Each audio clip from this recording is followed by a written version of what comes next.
Story time. So for those of you who have ever been in my grandma's backyard, you know that her backyard is pretty big and it's full of all these different trees and shrubs and grasses and herbs and all this other stuff, which for most people would be awesome. I don't really like fruits, but that's a different story. But back in 2017 in Hurricane Irma, down here in Florida, there were a lot of trees and stuff that were kind of just tossed back and forth like seed full. Any minute you reference it, if you get it, you get it. They were kind of just thrown all over the place.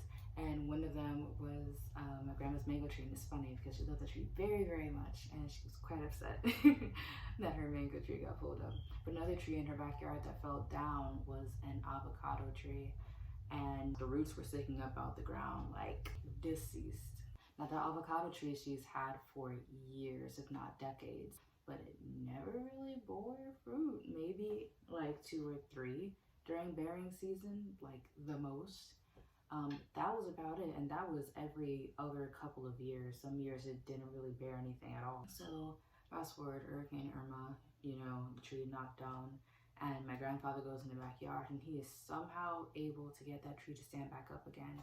He's able to replant it, and it's kind of crazy because come the next bearing season, this tree starts pushing out fruits, like a lot more fruits than it had in years.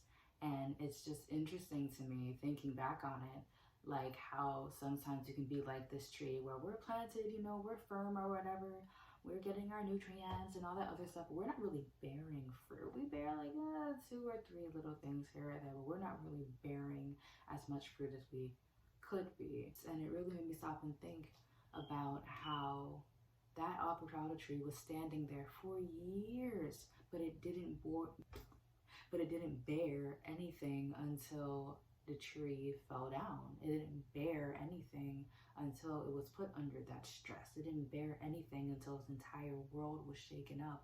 Really and truly, it should have died, but my grandfather was able to go back there and pick it back up and replant it firmly in the ground, and through that stress and through that replanting, repositioning, it was able to bear fruit. And I feel like sometimes in life it could be like that avocado tree where we're just here. We're planted, we're growing, whatever, but no fruits are really being born.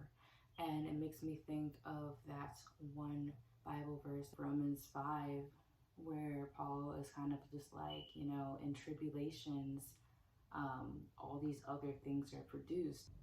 Faith, perseverance, character, hope, all these things are produced through these tribulations. And I feel like the tree had to go through some stuff to start bearing fruit. Sometimes we are put in certain situations, put in certain testing fires to see if we will bear fruit. And when we fall, like the tree, will we choose to die when we hit that floor and just lay there and stop? Or will we allow him to pick us up and replant us and reposition us so that we can continue to bear fruit and bear more fruit than we had before? How are we going to respond to the situations that we've been put in, basically? 2020 came through like, forget Irma, came through like Andrew and tore some people up. And what are we going to do? Now everything's opening back up. It's almost 2022. It's been like 2 years, and some of us are still just laying here like this avocado tree, just laying on the floor waiting to die. Will we allow God to pick us back up and replant us and reposition us so that we can not only live but bear even more fruit than we had before us falling down? And that's something that I really got to stop and think about. I really had to stop and think about, and I just submit to you today. I'm using my preacher voice and stop. No, but like I do want you to really think about it. So yeah, that's it. That's my little spiel. Thanks for doing story time with me, and I'll see you all next time.